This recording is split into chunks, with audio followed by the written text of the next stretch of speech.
From WNPR, I'm John Dankosky, and this is The Wheelhouse. We're actually taking people that are criminals, very, very hardened criminals in some cases, with a tremendous track record of abuse and problems, and we're getting them out. The last thing Canadians expect is for me to come down and lecture another country on how they choose to govern themselves. The president's national security advisor, Michael Flynn, resigned last night over conversations he had with Russia before Mr. Trump took office. The Washington Post reports on questions about a Facebook photo taken at Mar-a-Lago this weekend as the president met with Japan's prime minister. Kremlin is also rejecting reports Russian intelligence contacted members of Trump's election team. Perhaps that the Russians helped him in the election, and this is sort of a quid pro quo.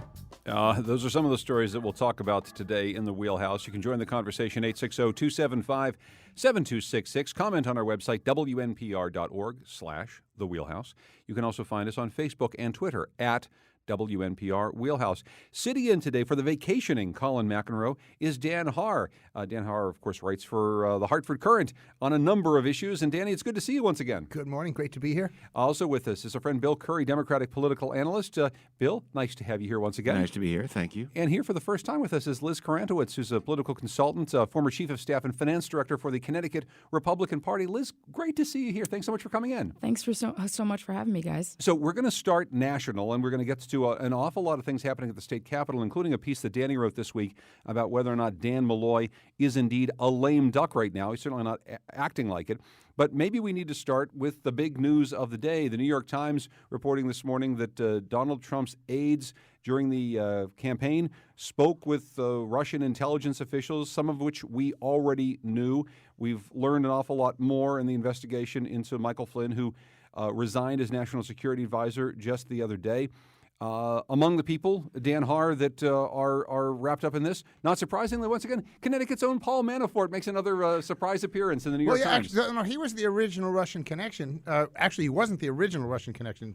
Bill is shaking his head. We're going to get to that. But he, of course, has legitimate business ties to Russia. And one of the things he said during the past week or so was, I'm paraphrasing here, it's something along the lines of, people don't wear a badge that says that they're KGB or Russian intelligence, right? You're doing business and you're talking with somebody legitimately about your business. And so if later it comes out that you have had, quote, contact with Russian intelligence officials, hey, you're doing business. And that's from his side. But he's less culpable because he, at least in the recent past, had some business ties there versus members of the Clinton. Freudian slip. Yes.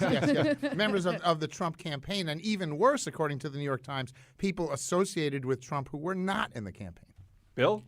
The that bit about they don't wear badges is defendant speak for yes, I did. I would just say that first of all, this is if anyone who collaborated, if anyone did, with any Russian agents, committed multiple felonies. Every single conversation which enabled foreign conspiracy was a violation of, among other things, campaign finance laws. If you want to know whether it amounts to treason, read the Alexander Hamilton's Federalist paper on the Electoral College, which goes into great detail about what it means for a foreign power to try to subvert the democratic process, and what a high crime and misdemeanor. I'm hearing a lot, by the way, about Alexander Hamilton these days. He's doing some great work, from what I understand. He really is. Who knew he was a composer? But anyway, please continue. And so, I just look at this and think, it took Nixon 5 years to get to the what did the president know and when did he know it question. And Trump did it in 3 weeks. Congratulations, Here's what I will say. Very important in this New York Times report today as they talk about these campaign officials talking with very senior Russian officials, Bill, they are saying there's no collusion that they can find whatsoever. Yeah. Conversations happened, they didn't say it quite but there's that the way. Absence of collusion. Yeah, they didn't. All they said was they hadn't found it yet. And I would just that say this, is the absence of. But this is the question. Yeah. But the question on the table now is not whether everybody should go out and vote to impeach the guy. But the questions are treason and impeachment. And it's been so hard for us to discuss the things about Trump that are wrong because we for good reason, journalists don't come easily to questions of mental health, character, fraud, all the extremism that's involved here. But that's what those things would be. And so the question on the table now is whether we're even going to take sworn testimony, whether we're even going to have a public hearing to find out. The House Republicans are already on record; they're not doing it. Rand Paul's on record. I don't want to do it. The Senate's not on record for even acting on this. And so, what I'm arguing for is the seriousness of the underlying crime that is possible here. And there's more evidence for this crime than there is for your average U.S. attorneys or FBI investigation. Yeah, I do think it's clear time for a grand jury. that there are Senate committee hearings at least going into this, Liz. Well, I was just going to say, I guess my question to you would be, what further evidence of Republican investigations? I'm hearing a lot from Republicans saying that they're wanting to look into this, that they're opening investigations, that they've got purview to bring folks in and have them answer some tough questions. I was listening to Paul Ryan on my way in this morning, who expressed a lot of concern about not just the Trump administration, but the same concerns that he had with the Bush administration and the Obama administration about this notion that in some way, shape, or form, cozying up to the Russians was going to, sort of get them to put their oars in the water and row in the same direction as the United States. And he himself believes that's sort of not the right approach. But I guess my question for you is, I'm hearing a lot of Republicans who are Trumpers are upset with Republicans in Congress who have expressed a lot of serious concern about what's going on with the Russian connections and wanting to open investigations. So I guess my question for you is, how much more do they need to do? Let me just say two things. First of all, you haven't heard a single Republican in charge of a single committee even commit to taking sworn testimony. When specifically asked, they've demurred. You haven't heard a single commitment to a public hearing. You haven't heard a single commitment to even interview Flynn, the primary witness. Not one. And so everybody wants to get on in front of the TV cameras right now and say, "Don't worry, we're going to really look into this." But so far, the only firm commitment has been to investigate the whistleblowers who exposed this. Well, and I do want to ask about that because this is what Donald Trump has been tweeting about this morning, Dan. This is what we're hearing from others in the administration, that the real problem here is with these leaks. And let's just be clear, leaks about national intelligence are actually probably something that any administration should probably be able to get their hands around a little bit more easily than they have. Well, we're a big country, and we have plenty of room for plenty of real problems. And if the leaks are a real problem, so is the potential contact with Russian intelligence. I would disagree with Bill. I think we have to tease out what is wrongdoing and what is highly unusual behavior in the political arena from what is normal political posturing. And it's early yet. We're in the first few days of this latest version. I know we're not in the first few. I'm going to talk in a minute about the revelations that came out in October that nobody paid attention to because it came out exactly in the weekend of the Comey memo. But we're early yet in this latest iteration of this, and it has to play out for a couple of days. It's not highly unusual for Chaffetz, for example, to be saying the situation is playing itself out. What he means by that is, like, get hold of yourselves, guys. We're going to have a few minutes, and if we need to call hearings, we'll call hearings. I'm okay with that. I'm not okay with what I think happened, but I don't think that that Democrats are yet right in saying this is an outrage lack of activity. So I'll just ask Liz, as someone, and you've already said this to Bill, that some Republicans have come out and said, we do want to seriously look into this. But as a Republican, what do you want to hear from leadership, both in the House and the Senate, on the Republican side, people who are actually going to say, this is a very serious matter, we are going to investigate fully because we seem to have had Russian meddling in a U.S. election, and we also seem to have continued revelations of contacts between Russians and the Trump administration and the Trump campaign before that. What would you like to see Republicans do more than they have? Well, I think, I agree with Dan here. I think it's early yet, and so we've got to. They're gathering information. They're figuring out what the right steps are to take. I don't think anybody would want them to go, to go off prematurely and get themselves or anybody else into a situation they can't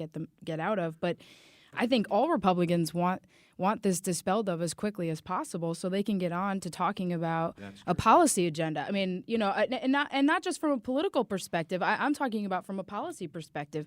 Paul Ryan is a speaker who wants to get things done. He sees this as an opportunity to really act on some significant policy changes for the country, not the least of which is repealing and replacing Obamacare and passing significant tax reform. And they're going to get bogged down in having to talk about all of this until they can, sort of get this out of the public domain. But you've said this all during this campaign, Bill. I mean, the election was about this economic inequality. It was about so many people in America feeling as though they were left out. Part of the thing that Donald Trump capitalized on was this feeling, and Paul Ryan says he wants to, use this opportunity to fix problems with economic equality. He wants to actually go in and change the way the tax system works.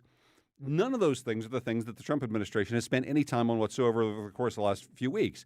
They've spent time on a travel ban that has, I think, by all accounts, not worked out very well for them and has ended up in the courts. And secondly, they've had to deflect time after time after time allegations and now new information about their closeness to Russia. I mean, does a Paul Ryan ever get a chance to get close to whatever plan he has for America if this is all it's about?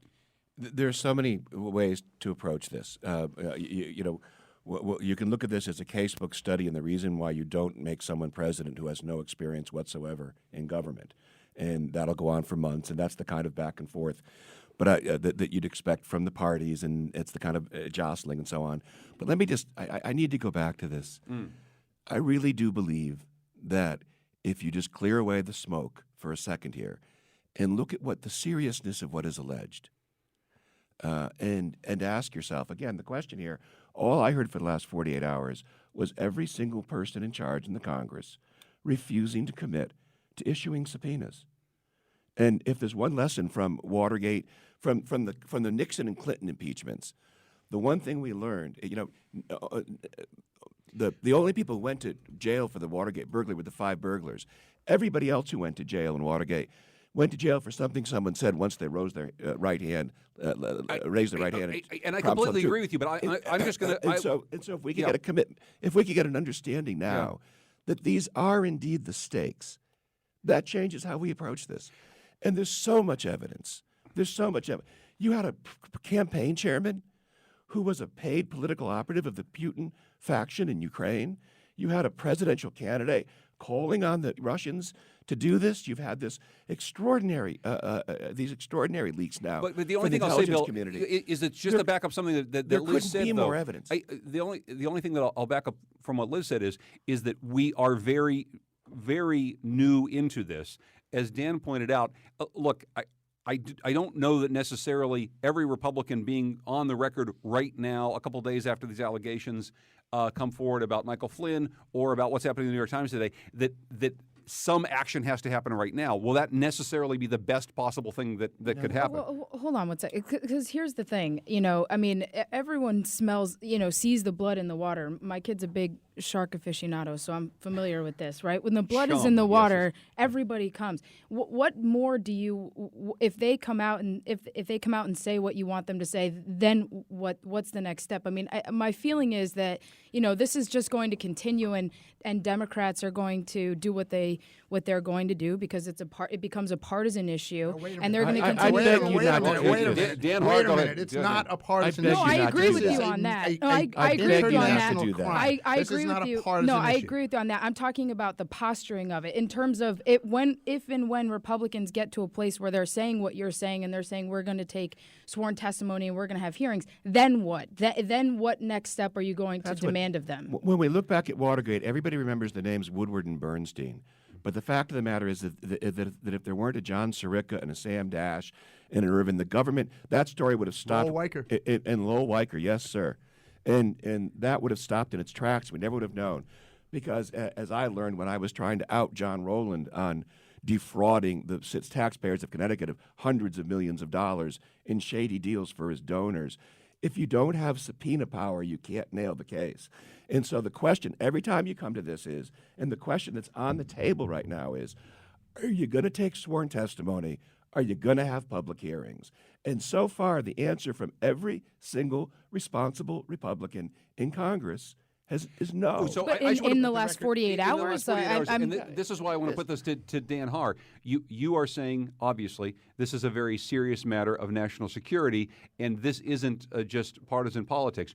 Do you believe that the politics being put on hold slightly might result in a better outcome of all this? For instance, if Democrats don't jump right in to, or Democrats and Republicans don't jump right into saying when they're going to have committee investigations, that we might end up with a better result, because this is, as you say, a very, very serious case and a very serious I think charge. that's a fair point. The Watergate hearings, the Watergate hearings were the summer of 1973, and the Watergate burglary was June 16th, 1972. By the way, I just want to let it be said that I did hear Bill Curry blame me just now for not listening to him in September of 2002, and that is what just happened, and that's okay. He may be right. You weren't even at that press conference. But seriously, but all kidding aside about this, yeah, that's what I'm saying. But I'm not saying that there's any danger to starting early. There are just a lot of issues here, and I do want to quickly mention that on October, I think it was 30th or 31st, which was the weekend after, or the Sunday or Monday after the Comey memo that sort of roiled the nation, rightly. Franklin Foer on Slate had an article documenting a group of public and private investigators had uncovered the existence of a server in the Trump Tower going back to 2011 that was directly linked to some murky bank in Russia that they still think has some Russian intelligence. This is going back 3-4 years before he declared his candidacy. So there are links here that may be legitimate. There are links that don't look legitimate. And there's a whole lot more than just what happened in the election. We're going to have to move on quickly. And before we take a break, I want to actually talk about someone we heard at the very top of the program. Chris Murphy has been making quite a name for himself in the Senate, and not just in the last couple of weeks, but he was on Morning Joe once again talking about Trump's ties to Russia. And now it seems, Liz, that he is emerging as one of the top potential Democratic challengers to Donald Trump in 2020. Even reading in the New York Post that Steve Bannon has asked consultants to scour the backgrounds of 4 outspoken Democrats. Senator Chris Murphy's right at the top of the list. So who did Chris Murphy plant that story with? I bet it's done wonders for his fundraising. I can only imagine that. I mean, I think Chris Murphy's always shown himself to be an ambitious politician, so it wouldn't surprise me in the least if he's got his designs on the White House. I think the Democrat Party, much like the Republican Party was 8 years ago, is struggling to find its sea legs here, and not just at the national level. I think you look across the country, and they've lost a lot of legislative seats. They've lost a lot of governorships, and so they've got to kind of find their way. I don't know that the results of this election bear out that you move to the left. I saw a poll this morning. I think it was from Politico. Donald Trump beats Elizabeth Warren by 43-35 or something like that right now. So I think they've got to find their way. They've got to figure it out. But Chris Murphy has shown himself to be an able and aggressive politician. So it wouldn't surprise me in the least he'd put himself on a list to ascend to the presidency. Now, Bill, you have been saying for quite some time that a move to the left is exactly what the party should be doing. It just depends upon what you mean. What I've been saying for even longer is that all the old categories are defunct, and that there's a new political debate which is struggling to be born here. And I used to say in the campaign trail that what people wanted were Democratic ends by Republican means. They wanted decent schools and a clean environment and fair workplaces, and they wanted a fiscal responsibility and which used to be a Republican trait, and they wanted high ethics. And I think that someone's going to come along and find this hidden consensus within American politics and do very well. But the part of it that Elizabeth Warren is identified with, the willingness to stand up to powerful moneyed interests and to regulate them. Again, there's a simple distinction here for Democrats to make, and that is small business actually does need less regulation, and big business needs more. And they need to change this from an abstract to a specific debate. I'm not sure Elizabeth Warren's the best standard bearer. I've had some reservations about her candidacy throughout this. And as far as Chris Murphy's concerned, let's drum out all the ambitious politics from the presidential politicians from the presidential race. There won't be many people left. The secret for him or her, I believe, is to find not just more ways to criticize Donald Trump, even though we must do that right now in the midst of this crisis, but to get onto your own agenda as quickly as possible. And if the Democrats had spent the last 4 weeks debating Trump's executive orders rather than his missteps, they'd be killing him right now. Dan, last thought on Chris Murphy, maybe someone who jumps into this race very early? Well, for the record, he's saying he's not running, and I guess that means he may be running or he may not be running. Dan's so naive. He's very, yeah, Right, he's- yeah. I love that. Don't ever change. there are a lot of Yeah. angles you can look at this. But he says no. You can say that the Republicans are building up Chris Murphy because they may think he's more beatable than somebody else. You just don't know. There's too much intrigue going on. He's a good guy. He's clean. The dossier probably has very little in it. We can agree on that. And if that leak was to the New York Post, it didn't come from a Democrat. Yeah, Okay, sorry. I must be thinking of all those Huffington Post stories. I'm sure there are a million of them, but not that one. Let's take a break, and when we come back, we're going to talk about someone who is not really acting like a lame duck. That's Governor Dan Malloy. We're talking today with Dan Haar from the Hartford Courant, Bill Curry, our Democratic political analyst, and Republican political analyst Liz Karantowicz. Here in the Wheelhouse, I'm John Dankosky.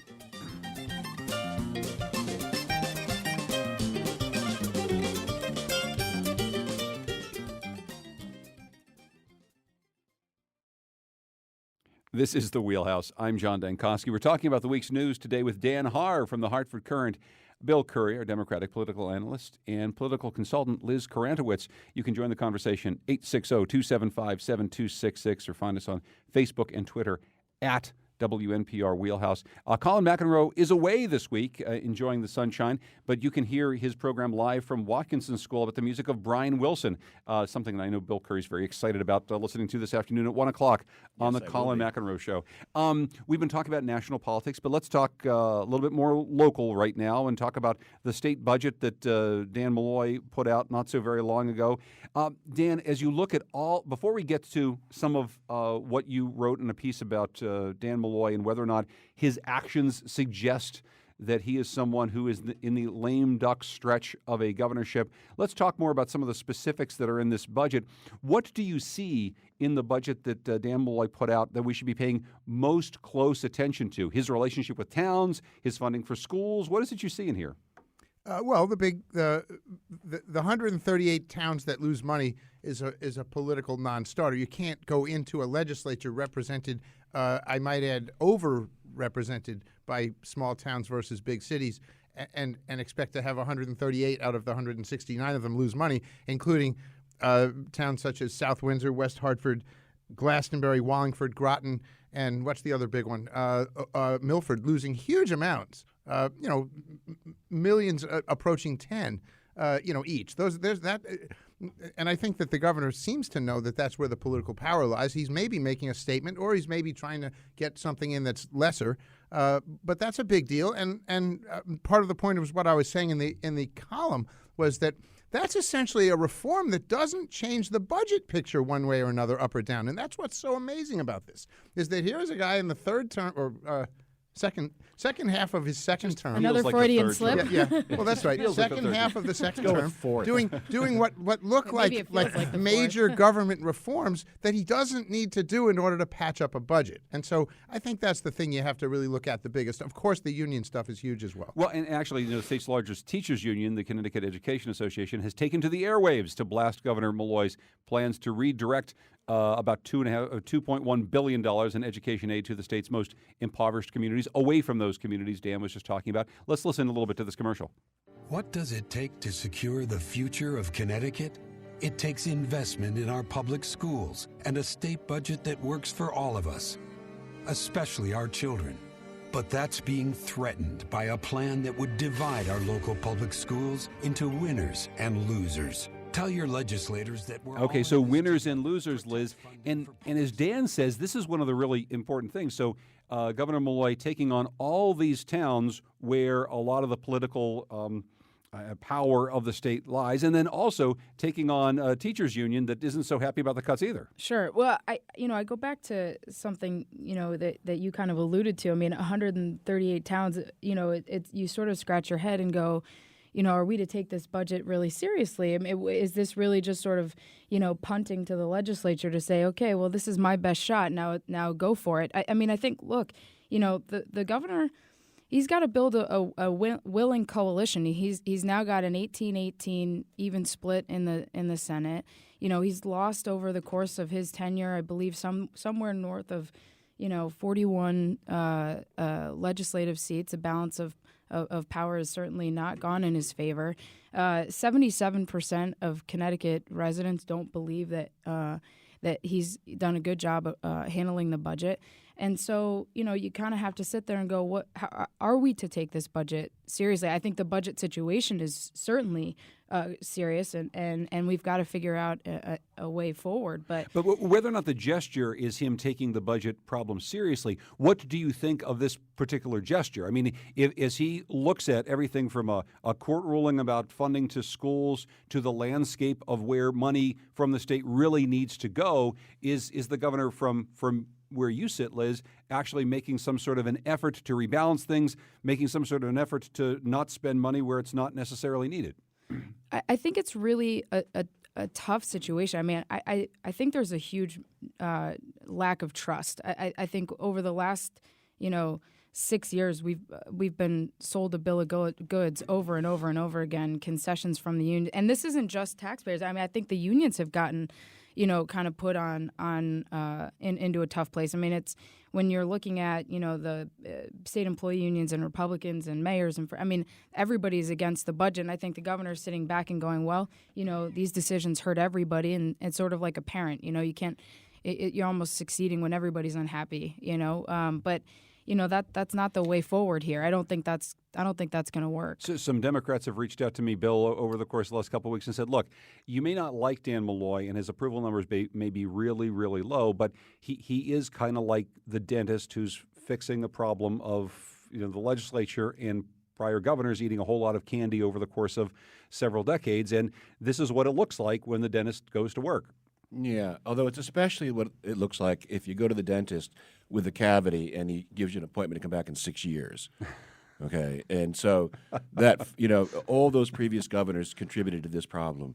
But the first Malloy budget, it was sort of the original sin of his administration, and he'll live with it till he leaves office.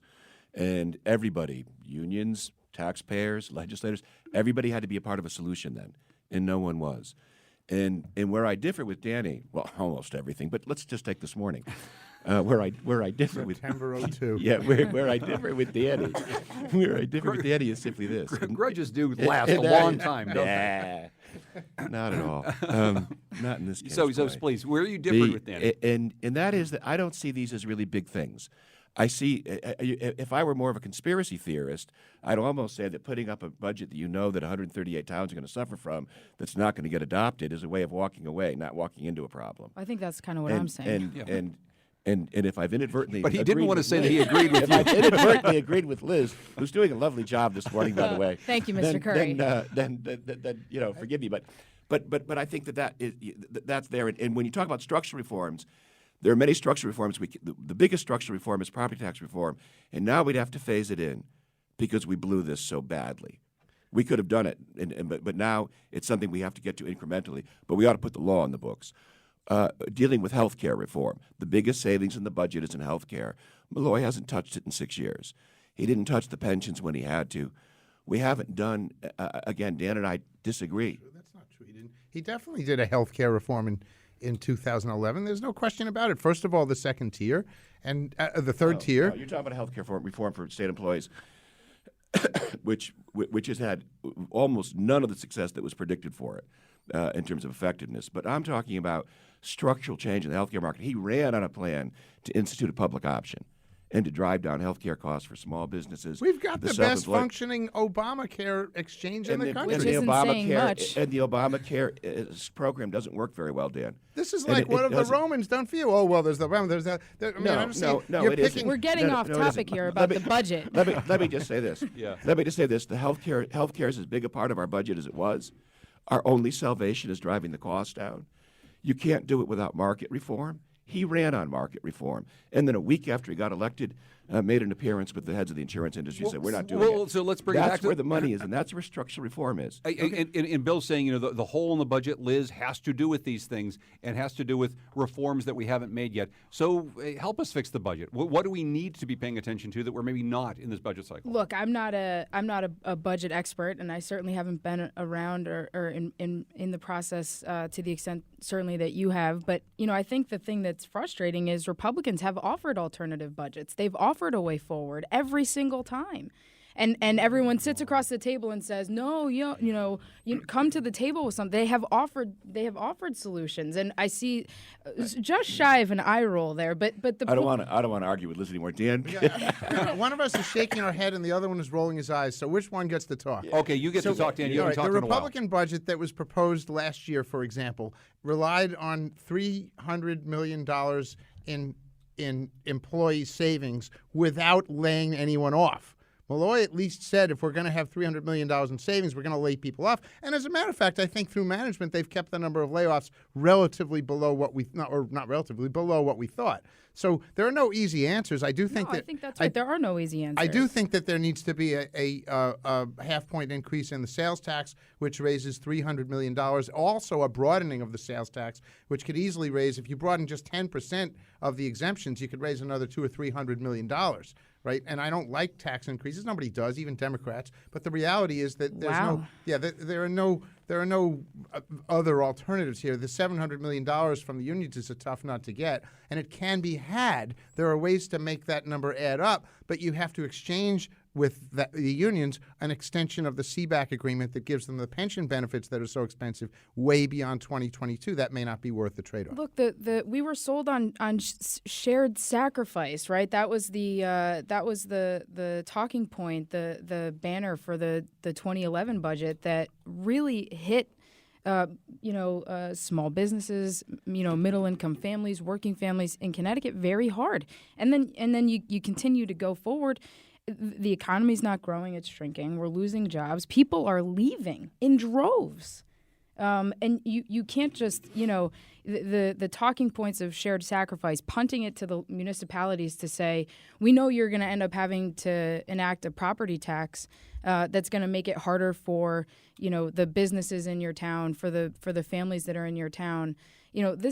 We've got to start really tackling this issue, and we can't do it with platitudes. I want to say this very slowly and clearly. Liz is right.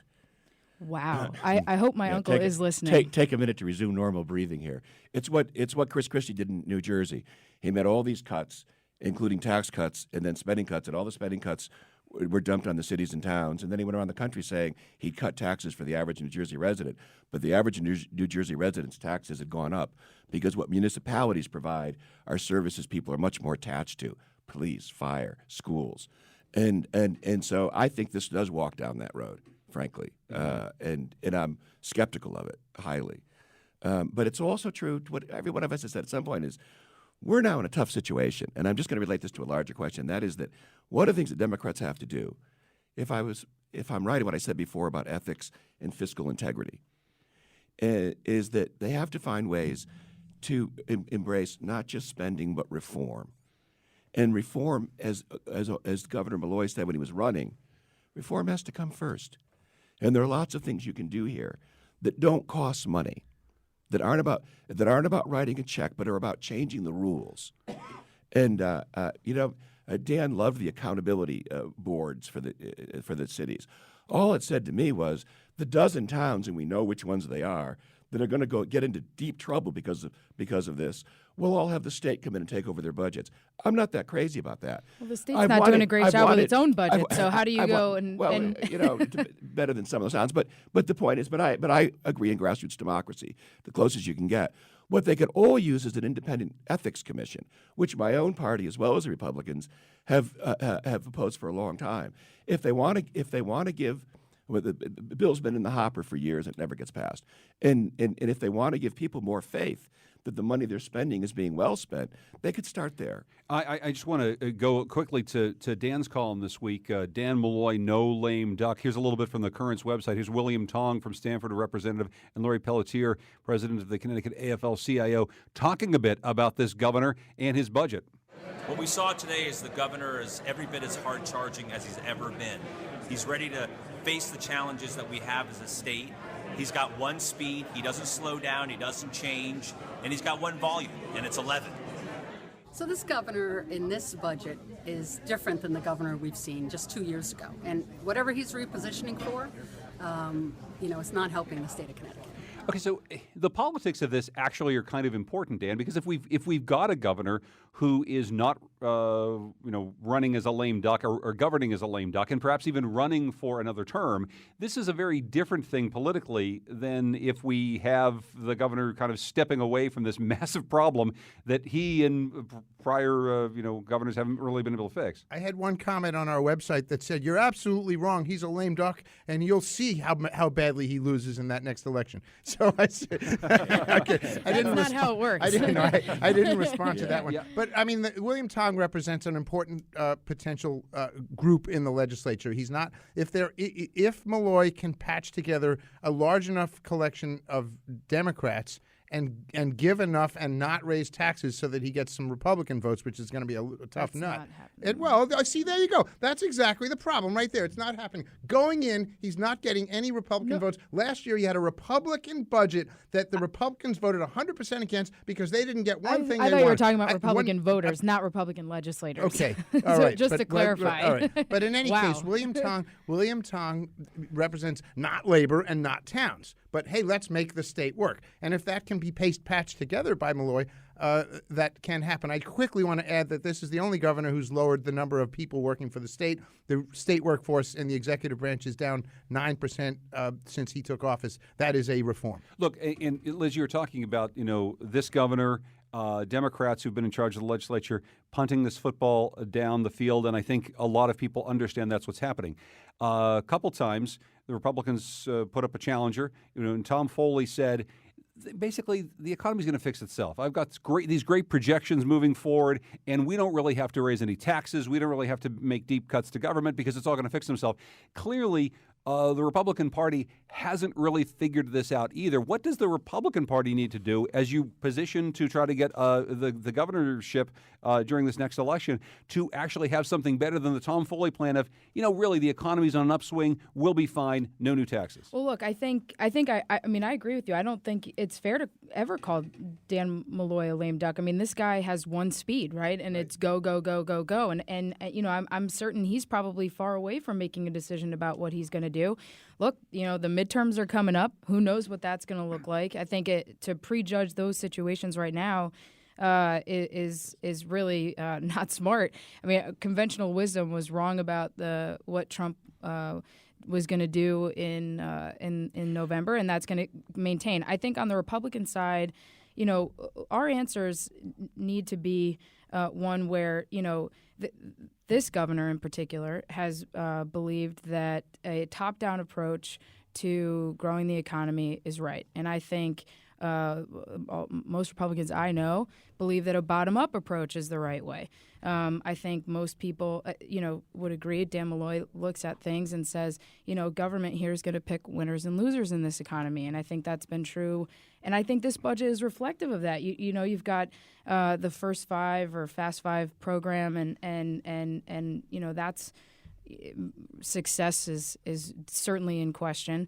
But a lot of times that pitted municipalities against each other. We're going to move Bridgewater hedge fund from Westport to Stamford, and we're going to give the largest hedge fund in the country, in the world, tons of money to do that. And now this budget does that, in pitting towns and cities against each other. So I think Republican answer to the governor, again, look at Leader Claridis. Look at Len Fasano and what their caucuses are doing. And their caucuses have grown considerably since Dan Malloy took office. I'll just quickly say it. I think on this program we've been as critical of the top-down picking winners projects as any place else in terms of giving out big money to hedge funds.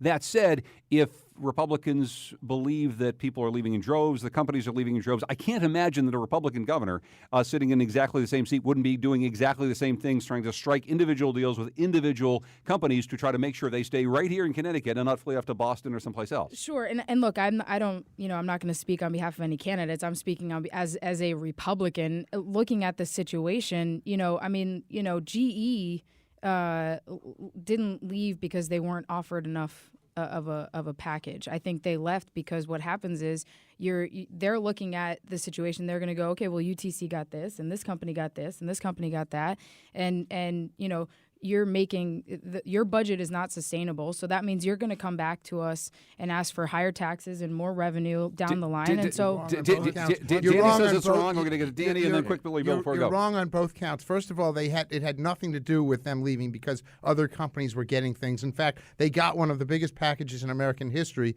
from Boston and Massachusetts. Second of all, they left because they wanted to be in a big city where lots of people who graduate from universities want to live and go. Connecticut lacks that. That's the problem. The problem has nothing to do with budget management in respect to GE. They proved that by going to one of the most expensive places on the planet. It's not about cost. Bill, last word before we got to take a break. And just one, you guys are both right. It ought to be in different ways. It ought to be bottom up, not top down. And these guys pack up their tents and leave overnight, the big guys, and they'd leave for structural reasons. When GE, a company that doesn't pay any taxes, says it's leaving because of taxes, you got to take a second look at that. When Pfizer, to whom we gave every single thing they asked, and leaving the city of New London in a permanent civil war, leaves anyway, you have to wonder. People say that 70% of all new jobs come from small businesses. It's true. But not 70% of all jobs are in small businesses, because jobs in small businesses die faster. Some of that's risk, but part of it's the fact that we've created an economy which constantly militates against their interests. If Connecticut wants to grow, it has to get off the big corporate bribery program, and it has to figure out how to bring costs out and improve services for the kinds of businesses that, when they prosper, don't leave. I don't disagree with that at all, and I agree with you. It's not. It's structural. It's not just about cost, but you can't ignore the concern about the volatility of the budget and how deep those pockets are that are going to be picked. But I don't disagree with you. And they did indeed say that along the way. They wanted to be in a town like Boston. They also were really, really scared about this looming budget deficit and the sorts of decisions the state was going to have to make. We didn't make it any easier on them. Liz Karantowicz is here along with Bill Curry and Dan Haar from the Hartford Courant. When we come back, we're going to tackle a few more stories we didn't get to, including the Yukon women hitting a real big milestone, and are people paying attention to that? It's coming up next in the Wheelhouse. I am.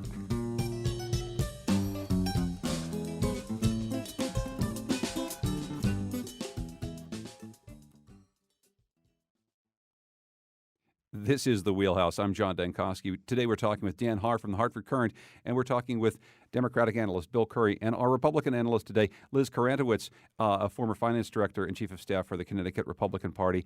And we got to tackle a few things in just rapid succession very quickly, Bill. I want to talk about some of the fallout over the course of the last couple of weeks. The Trump administration, as I said earlier, seems to only have really accomplished these two things: this ongoing scandal around ties to Russia, and then also this botched travel ban, which is tied up with the question of sanctuary cities. New Haven, Hartford are two of them. We just saw this last week, a roundup of hundreds of undocumented immigrants, not here in Connecticut, but in other places, including New York City.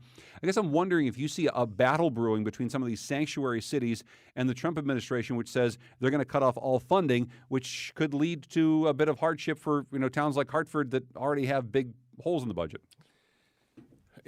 Dave Chappelle was on Saturday Night Live the weekend after the election, doing a great job, and he said about the Black Lives Matter movement, it might not be the best slogan, but "you deserve a break today" was already taken.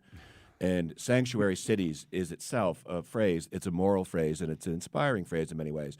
But it actually confuses the underlying issue, which is whether or not local law enforcement officials can be impressed by the federal government to enforce laws that are not their responsibility.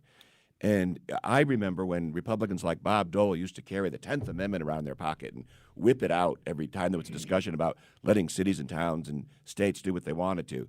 And that seems to have gone by the boards.